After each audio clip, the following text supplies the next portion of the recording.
Ay, ito po pala yung mga nag-book na mga turista para next week. Medyo hindi po ganun karami kagaya ng dati.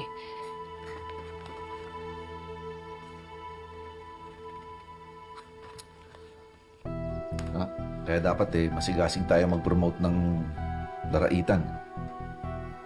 Para sa turismo yun eh. Tuloy mo lang kasi pagpa-vlog mo.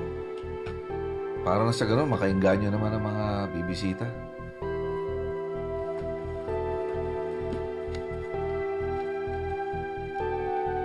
Nakikinig ka ba? Higit, Ho, ituloy mo yung pagpa-vlog mo. opo. Itutuloy ko naman pero naging busy lang po ako lately kaya hindi po ako nakapag-vlog masyado, no? Busy. Paano ka naging busy? Parati ka lang nandun ka la Gemma Lu.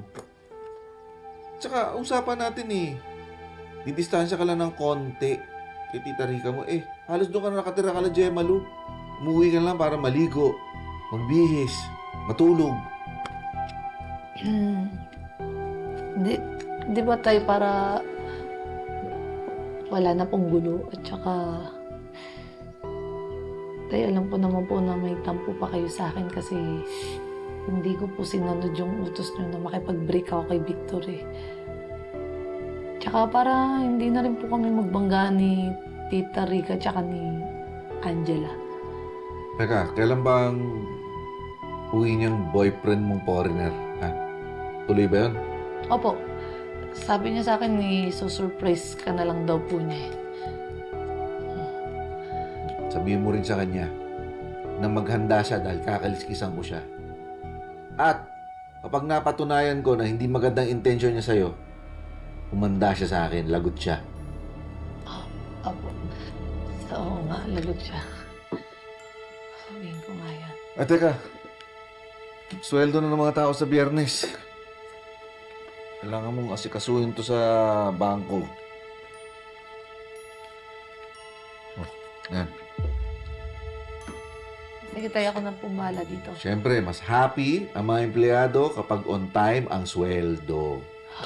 Sige po.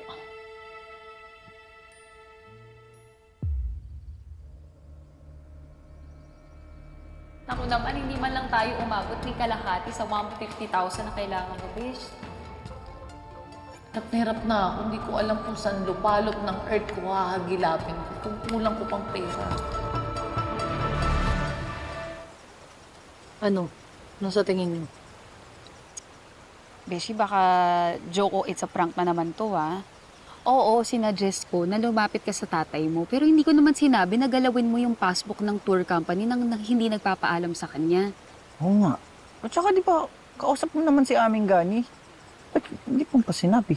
Malamang, magagalit sa akin yung pag nalaman niya na problema ako sa pera tungkol pa sa lalaki. Lalo kay Victor, mas lalo magagalit yun. Oo nga, pero pera yun pang sweldo sa ating tour guide, di ba? Alam mo, sige, siguro pwede namin ipahiram muna sa'yo yung sweldo namin ni Bobby. Ha? Pero paano naman yung ibang kasamahan natin? Bobby, gagamitin ko yung sahod. Maraming gastos yun sa bahay. Sorry, Bobby. Oo nga pala. Sorry, Bobby. O, hindi na. Ganito, naisip ko, Friday yung sahod. Oh. Lunes pa lang ngayon. Kung dalhin ko na mamaya yung clearance fee dun sa customs, malamang sa malamang, Huwebes, dadating na yung package. Baka makakapagsahod pa yung mga kadimoy natin sa sa Biyernes. Di ba pasok naman eh? Teka, Besh, di sa pagiging negatron ha, pero paano pag nagka-aberya sa delivery o next week pa dumating? Oo, tama. Paano mo malulusutan yung pasahod ng Biyernes, di ba? Malamang magagalit si Ninong Ganing yan. Oo, at saka pag nangyari yun, kawawa din naman yung mga kasama natin, Kit. Tsaka paano pag may kailangan pala silang bilhin sa bahay nila, pagkain, ganyan. O may Correct. babayarang utang agad-agad, di ba? Correct. Carry mo ba yun? Oh. Mababad trip sa'yo lahat ng mga dumagat. Okay sa'yo yun? Kaya mo? Delix eh.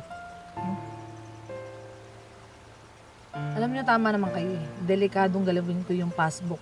Kasi sahod nga yun ng mga tour guide, di ba? Sige.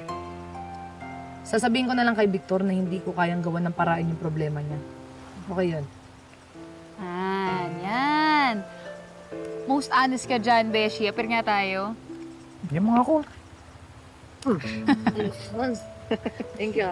Very good ka. Kasi in fairness naman kasi sa inyo, very suportado nyo yung pag-i... Most supportive kami, Besh.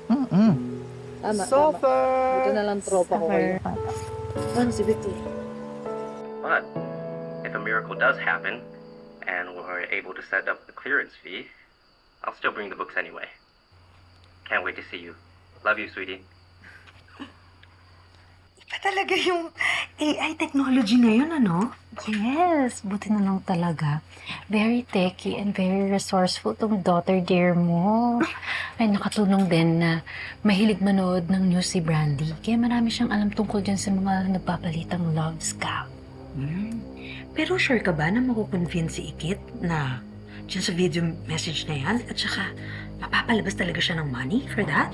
Yes, of course. Di ba sinabi ko nga sa inyo na si Ikit in love na dun sa Victor na yan. Kaya I'm sure nagagawa siya ng paraan para makapagpadala ng pera dun sa Paymoco account na sinend ko. Poor Ikit. Atat kasi magka-love life. I know, right? Yung napapala. Funny.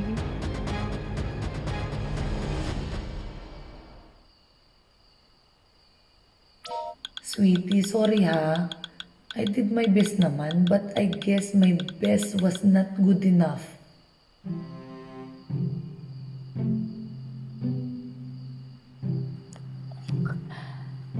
Eh, baka kasi isipin niya, hindi ako ganun ka-concern, di ba? Eh, paano? Diba? Ito na nga.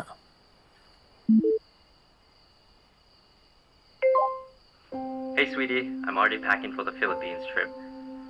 Sorry for all the mess. Guess what? These books are about building community livelihood programs and community cooperatives.